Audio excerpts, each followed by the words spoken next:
Capítulo 4. Ninguém pode ver o reino de Deus se não nascer de novo.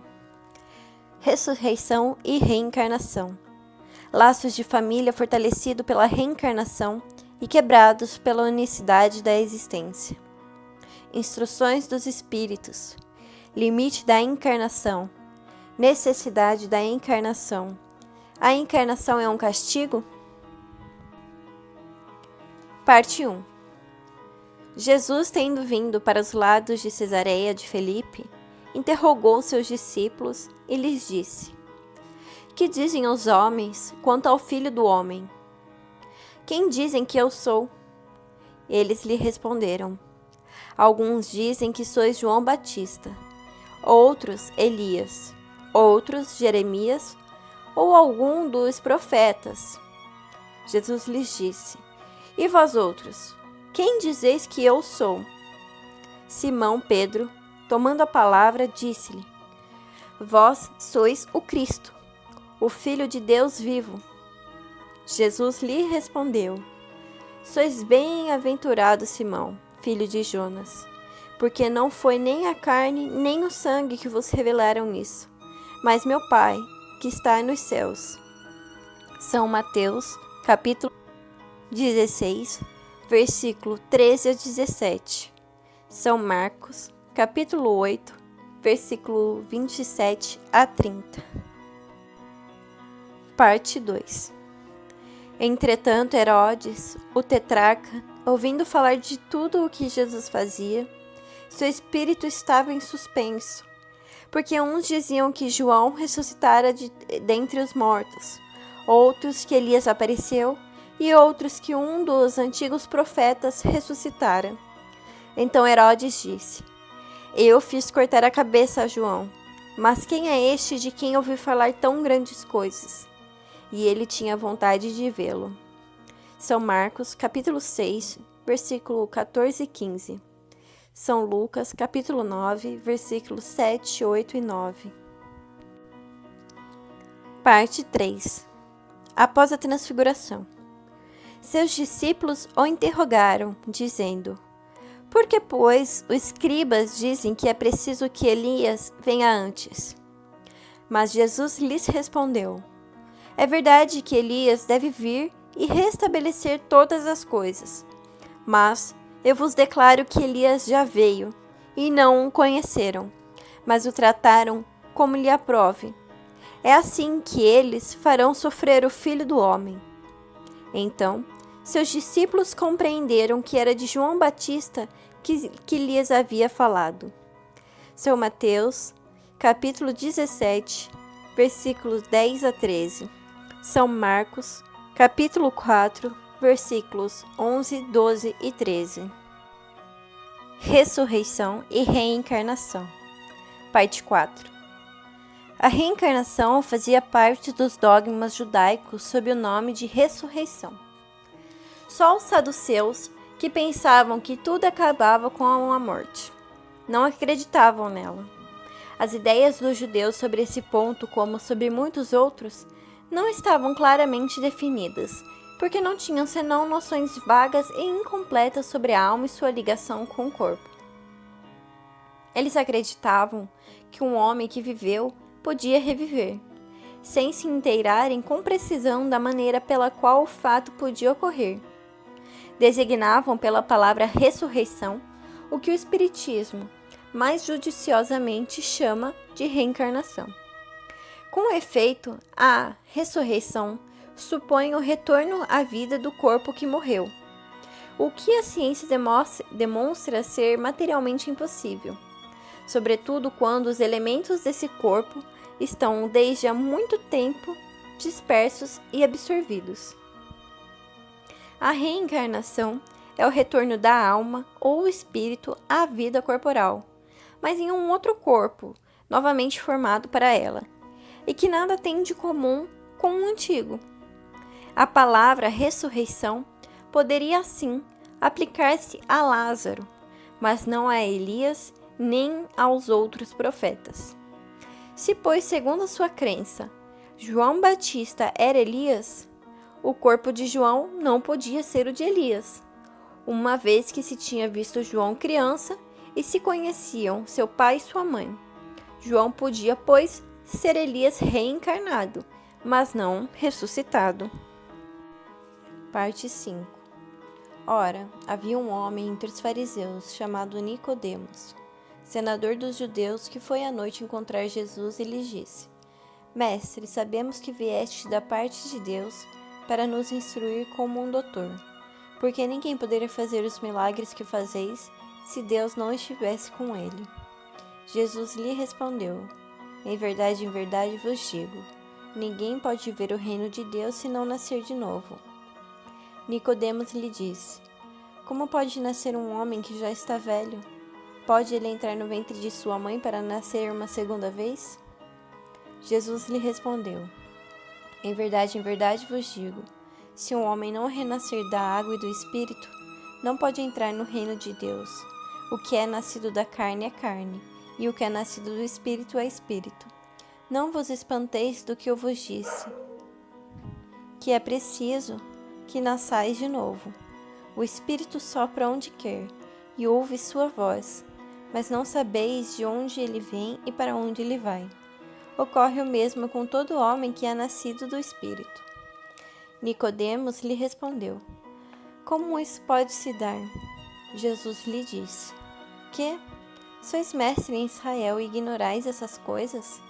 Em verdade vos digo que não dizemos senão o que sabemos, e que não testemunhamos senão o que vimos. E, entretanto, vós não recebeis nosso testemunho. Mas se não me credes quando vos falo das coisas da terra, como me crereis quando vos falar das coisas do céu? São João, capítulo 3, versículos de 1 a 12. Parte 6. O pensamento de que João Batista era Elias e que os profetas poderiam reviver sobre a terra se encontra em muitas passagens dos evangelhos, notadamente nas relatadas acima.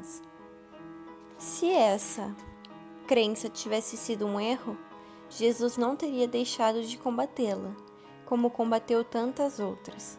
Longe disso, ele a sancionou com toda a sua autoridade e a colocou como princípio e como uma condição necessária quando disse: ninguém pode ver o reino dos céus se não nascer de novo, e insiste ajuntando: não vos espanteis do que eu vos disse, que é preciso que nasçais de novo. Parte 7. Estas palavras, se um homem não renasce da água e do Espírito, foram interpretadas no sentido de regeneração pela água do batismo. Mas o texto primitivo trazia simplesmente: não renasce da água e do Espírito, ao passo que, em certas traduções, a do Espírito se substituiu do Santo Espírito, o que não responde mais ao mesmo pensamento. Esse ponto capital ressalta dos primeiros comentários feitos sobre o Evangelho, assim como será um dia constatado sem equívoco possível. Capítulo 4, parte 8. Para compreender o sentido verdadeiro dessas palavras, é preciso igualmente se reportar à significação da palavra água, que não era empregada na sua acepção própria. Os conhecimentos dos antigos sobre as ciências físicas eram muito imperfeitos, pois acreditavam que a Terra tinha saído das águas e por isso consideravam a água como o elemento gerador absoluto. É assim que a Gênesis está dito: o Espírito de Deus era levado sobre as águas, flutuava na superfície das águas, que o firmamento seja feito no meio das águas, que as águas que estão abaixo do céu se reúnam em um só lugar, e que o elemento árido apareça, que as águas produzam os animais vivos que nadem na água, e os pássaros que voem sobre a terra e sobre o firmamento. Segundo essa crença, a água se tornará o símbolo da natureza material, como o Espírito era o da natureza inteligente. Estas palavras: se o homem não renasce da água e do Espírito, ou em água e em Espírito, significa, pois, se o homem não renasce com seu corpo e sua alma, nesse sentido, é que foram compreendidas no princípio. Essa interpretação, aliás, está justificada por estas outras palavras. O que é nascido da carne é carne. O que é nascido do Espírito é Espírito. Jesus faz aqui uma destinação positiva entre espírito e o corpo. O que é nascido da carne indica claramente que só o corpo procede do corpo e que o espírito é independente do corpo. Parte 9. O espírito sopra onde quer. Ouves sua voz, mas não sabeis nem de onde ele vem, nem para onde ele vai. Pode-se entender como o Espírito de Deus, que dá a vida a quem ele quer, ou a alma do homem. Nesta última acepção, vós não sabeis de onde ele vem, nem para onde ele vai. Significa que não se conhece o que ele foi, nem o que o Espírito será.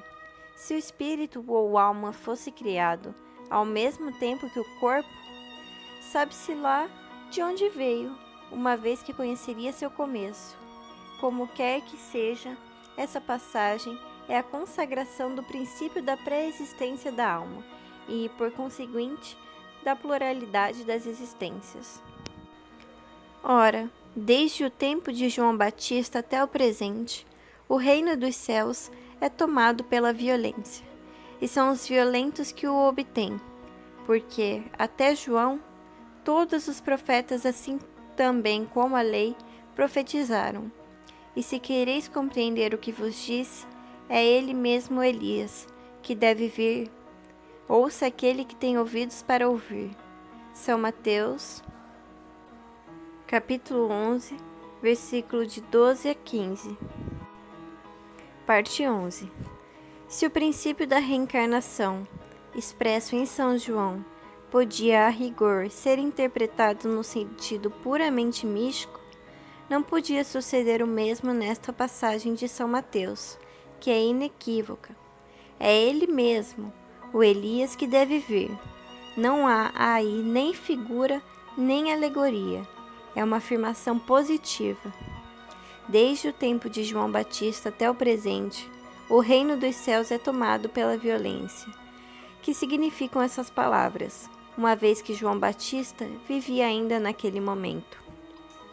Jesus as explica dizendo: se quereis compreender o que vos disse, é ele mesmo, o Elias, que deve vir. Ora, João, não sendo outro senão Elias, Jesus faz alusão ao tempo em que João vivia sob o nome de Elias. Até o presente, o reino dos céus é tomado pela violência. É uma outra alusão à violência da lei mosaica, que ordenava o extermínio dos infiéis para ganhar a terra prometida, paraíso dos hebreus, enquanto que, segundo a nova lei, o céu se ganha pela caridade e pela doçura. Depois ele ajunta: ouça quem tem ouvidos para ouvir. Estas palavras, tão frequentemente repetidas por Jesus, dizem claramente que todo mundo não estava em condições de compreender certas verdades. Aqueles do vosso povo que se tenham feito morrer, viverão de novo. Aqueles que estavam mortos ao redor de mim, ressuscitarão. Despertai do vosso sono e cantai os louvores de Deus. Vós que habitais na poeira, porque o orvalho que cai sobre vós é um orvalho de luz, e porque arruinareis a terra e o reino dos gigantes. Isaías, capítulo 26, versículo 19.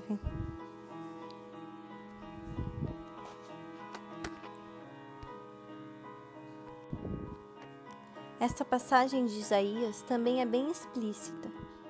Aqueles do vosso povo que se tenham feito morrer, viverão de novo. Se o profeta pretendesse falar da vida espiritual, se quisesse dizer que aqueles que se tenham feito morrer não estavam mortos em espírito, ele teria dito: vivem ainda e não viverão de novo. No sentido espiritual, essas palavras seriam um contrassenso, uma vez que implicariam uma interrupção na vida da alma. No sentido de regeneração moral, elas seriam a negação das penas eternas, uma vez que estabelecem em princípio que todos aqueles que estão mortos reviverão. Mas quando o homem está morto uma vez, que seu corpo, separado do seu espírito, está consumido e em que se torna ele? O homem, estando morto uma vez, poderia reviver de novo? Nessa guerra em que me encontro todos os dias da minha vida, espero que minha transformação chegue. Job, capítulo 14, versículos 10 a 14, tradução de Lamestre de Sassi. Quando um homem morre, perde toda a sua força e expira. Depois, onde está ele? Se o homem morre, reviverá? Esperarei todos os dias do meu combate, até aquele em que me chegue alguma transformação? Idem, tradução protestante de Elserwald. Quando o homem está morto, ele vive sempre. Terminando os dias de minha existência terrestre, esperarei, porque a ela voltarei de novo. Versão da Igreja Grega. O princípio da pluralidade das existências está claramente expresso nessas três versões. Não se pode supor que Job tenha querido falar da regeneração pela água do batismo que, certamente, ele não conhecia. O homem, estando morto uma vez, poderia reviver de novo? A ideia de morrer uma vez e reviver implica na de morrer e de reviver várias vezes. A versão da Igreja Grega é ainda mais explícita, se isso é possível. Terminando os dias de minha existência terrestre, esperarei, porque a ela retornarei. Quer dizer, eu tornarei a existência terrestre. Isso é tão claro como se alguém dissesse: eu saio da minha casa, mas a ela retornarei. Nessa guerra em que me encontro todos os dias da minha vida, espero que minha transformação chegue. Job, evidentemente, quer falar da luta que sustenta contra as misérias da vida. Ele espera sua transformação, quer dizer, resigna-se. Na versão grega, eu esperarei parece antes aplicar-se à nova existência. Quando minha existência terrestre findar-se, eu esperarei, porque a ela retornarei. Job parece se colocar, depois da sua morte, no intervalo que separa uma existência da outra, e diz que ali ele esperará seu retorno. Não é, pois, duvidoso que, sob o nome de ressurreição, o princípio de reencarnação era uma das crenças fundamentais dos judeus, que ele foi confirmado por Jesus e pelos profetas de maneira formal, de onde se segue que negar a reencarnação é negar as palavras do Cristo. Essas palavras constituirão, um dia, autoridade sobre este ponto, como sobre muitos outros, quando forem meditadas sem preconceitos. Mas a essa autoridade, do ponto de vista religioso, vem acrescentar do ponto de vista filosófico a das provas que resultam da observação dos fatos, quando se quer remontar dos efeitos à causa. A reencarnação aparece como uma necessidade absoluta, como uma condição inerente à humanidade. Numa palavra, como uma lei natural. Ela se revela por seus resultados, de um modo, pode-se dizer, material, como o motor escondido se revela pelo movimento. Só ela pode dizer ao homem de onde ele vem, para onde vai, porque está sobre a terra, e justificar todas as anomalias e todas as injustiças aparentes que uma vida apresenta. Sem o princípio da pré-existência da alma e da pluralidade das existências, a maior parte das máximas do Evangelho são ininteligíveis. Por isso, deram lugar a interpretações tão contraditórias. Este princípio é a chave que lhe deve restituir seu verdadeiro sentido. Os laços de família fortalecidos pela reencarnação e quebrados pela unicidade da existência. Os laços de família não são destruídos pela reencarnação, como pensam certas pessoas. Ao contrário, eles são fortalecidos e se estreitam. É o princípio oposto que os destrói. Os espíritos formam no espaço grupos ou famílias unidos pela afeição, pela simpatia e semelhança de inclinações. Esses espíritos, felizes por estarem juntos, procuram-se. A encarnação não os separa senão momentaneamente, porque depois da sua reentrada na erraticidade, reencontram-se como amigos ao retorno de uma viagem. Frequentemente, mesmo eles se seguem na encarnação, onde se reúnem numa mesma família ou num mesmo círculo, trabalhando em conjunto para seu mútuo adiantamento. Se uns estão encarnados e outros não o estão, por isso não estão mesmo unidos pelo pensamento. Os que estão livres velam sobre os que estão cativos. Os mais avançados procuram fazer progredir os retardatários. Depois de cada existência, deram um passo no caminho da perfeição, cada vez menos ligados à matéria. Sua afeição é mais viva, pelo fato mesmo de ser mais depurada, não perturbada mais pelo egoísmo nem pelas nuvens das paixões. Eles podem, pois, assim percorrer um número ilimitado de existências corporais, sem que nenhum prejuízo afete sua mútua afeição. Entenda-se que se trata aqui da afeição real, de alma a alma, a única que sobrevive à destruição do corpo, porque os seres que não se unem neste mundo, senão pelos sentidos, não têm nenhum motivo para afeições espirituais. As afeições carnais se extinguem com a causa que as faz nascer. Ora, essa causa não existe mais no mundo dos espíritos, enquanto que a alma existe sempre. Quanto às pessoas unidas pelo único móvel do interesse, elas não estão realmente em nada unidas, uma à outra. A morte as separa sobre a terra e no céu. A união e a afeição que existem entre os parentes são indício da simpatia anterior que os aproximou. Também se diz, falando de uma pessoa cujo caráter, gostos e inclinações não têm nenhuma semelhança com os de seus parentes, que ela não é da família. Dizendo isso, enuncia-se maior verdade do que se crê. Deus permite nas famílias essas encarnações de espíritos antipáticos ou estranhos, com o duplo objetivo de servir de prova para alguns e de meio de adiantamento para outros. Os maus se melhoram, pouco a pouco, ao contato dos bons e pelos cuidados que deles recebem. Seu caráter se abranda, seus costumes se depuram e suas antipatias se apagam. É assim que se estabelece a fusão entre as diferentes categorias de espíritos, como ocorre na Terra, entre as raças e os povos. O temor do aumento indefinido da parentela, em consequência da reencarnação, é um temor egoísta, que prova não se sentir um amor bastante amplo para transportá-lo sobre um grande número de pessoas.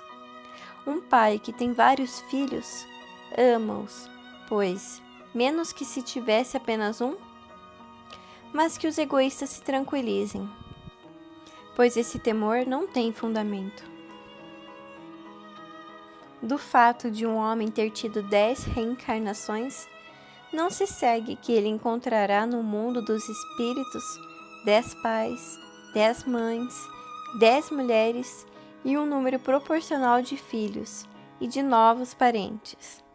Ele aí não reencontrará sempre senão os mesmos objetos da sua afeição, que lhe foram ligados sobre a terra, sob títulos diferentes ou talvez pelo mesmo título.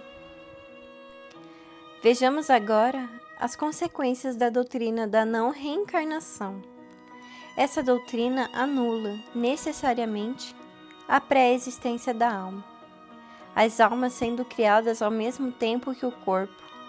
Não existe entre elas nenhum laço anterior. São completamente estranhas umas aos outros. O pai é estranho ao seu filho. A filiação das famílias se encontra, assim, reduzida unicamente à filiação corporal, sem nenhum laço espiritual.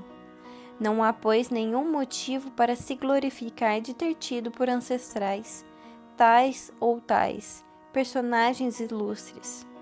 Com a reencarnação, ancestrais e descendentes podem ter se conhecido, vivido juntos, se amado e se reencontrarem unidos mais tarde para estreitar seus laços simpáticos. Isso quanto ao passado. Quanto ao futuro, segundo um dos dogmas fundamentais que decorrem da não reencarnação, o destino das almas é irrevogavelmente fixado depois de uma única existência. A fixação definitiva do destino implica a cessação de todo progresso, pois se há algum progresso, não há mais destino definitivo. Segundo tenham bem ou mal vivido, elas vão imediatamente para a morada dos bem-aventurados ou para o inferno eterno. São, assim, imediatamente separadas para sempre e sem esperança de jamais se aproximarem, de tal sorte que pais, mães e filhos, maridos e mulheres, irmãos, irmãs, amigos, não estejam jamais certos de se reverem. É a ruptura mais absoluta dos laços de família. Com a reencarnação e o progresso, que lhe é bem consequência, todos aqueles que se amaram reencontrarão-se sobre a terra e no espaço, e gravitarão juntos para chegar a Deus. Os que falham no caminho retardam seu adiantamento e sua felicidade, mas não está perdida toda a esperança. Ajudados, encorajados e sustentados por aqueles que os amam, sairão um dia do lamaçal em que estão mergulhados. Com a reencarnação, enfim, a solidariedade perpétua entre os encarnados e os desencarnados, com o estreitamento dos laços afetivos. Em resumo, 4 alternativas se apresentam ao homem para seu futuro de além-túmulo. Primeira, o nada, de acordo com a doutrina materialista. Segunda, a absorção no todo universal, de acordo com a doutrina panteísta. Terceira, a individualidade com a fixação definitiva da sua sorte, segundo a doutrina da Igreja. E quarta, a individualidade com progresso indefinido, segundo a doutrina espírita. De acordo com as duas primeiras, os laços de família se rompem depois da morte, e não há nenhuma esperança de reencontro. Com a terceira, há a chance de se rever, contanto que se esteja no mesmo meio. Esse meio pode ser tanto o inferno como o paraíso. Com a pluralidade das existências, que é inseparável da progressão gradual, há a certeza na continuidade das relações entre aqueles que se amaram, e está aí o que constitui a verdadeira família. Instruções dos Espíritos. Limites da encarnação. Quais são os limites da encarnação? A encarnação não tem, propriamente falando, limites, nitidamente traçados.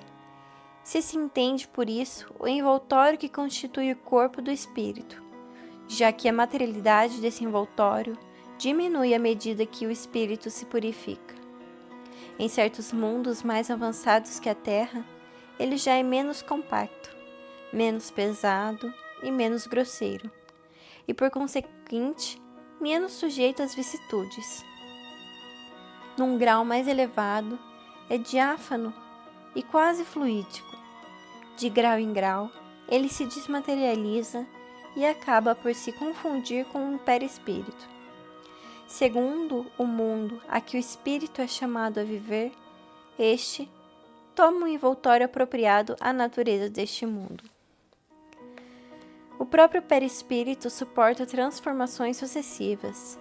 ele se eteriza cada vez mais, até a depuração completa, que constitui os espíritos puros. Se mundos especiais são destinados, como estações, aos espíritos mais avançados, estes não estão ligados ali, como nos mundos inferiores. O estado de desligamento em que se encontram lhes permite se transportarem por toda parte em que os chamam, as missões que lhes são confiadas. Se se considera a encarnação sob o ponto de vista material, como ocorre sob a Terra, pode-se dizer que ela é limitada aos mundos inferiores.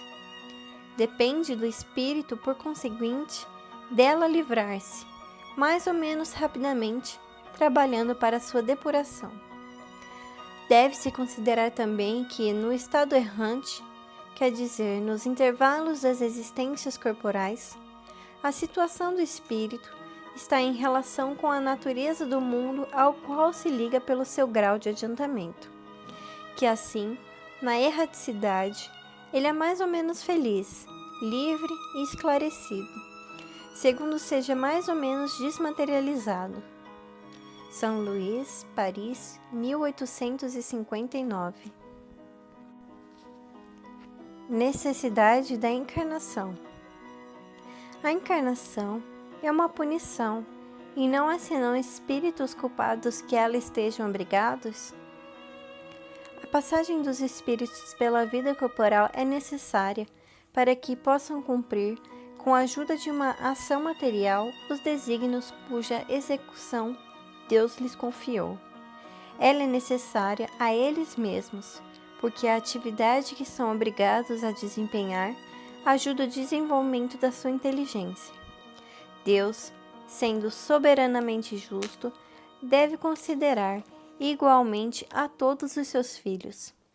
É por isso que dá a todos o mesmo ponto de partida, a mesma aptidão, as mesmas obrigações a cumprir e a mesma liberdade de agir. Todo privilégio seria uma preferência, e toda preferência uma injustiça.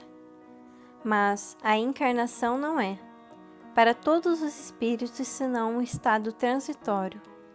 É uma tarefa que Deus lhes impõe, na sua entrada na vida, como primeira prova do gozo que farão com o seu livre-arbítrio.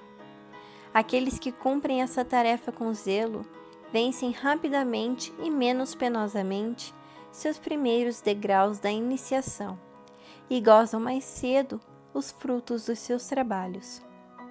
Aqueles, ao contrário que fazem mau uso da liberdade que Deus lhe concede, retardam seu adiantamento. É assim que, por sua obstinação, podem prolongar indefinidamente a necessidade de se reencarnar. E é então que a encarnação se torna um castigo.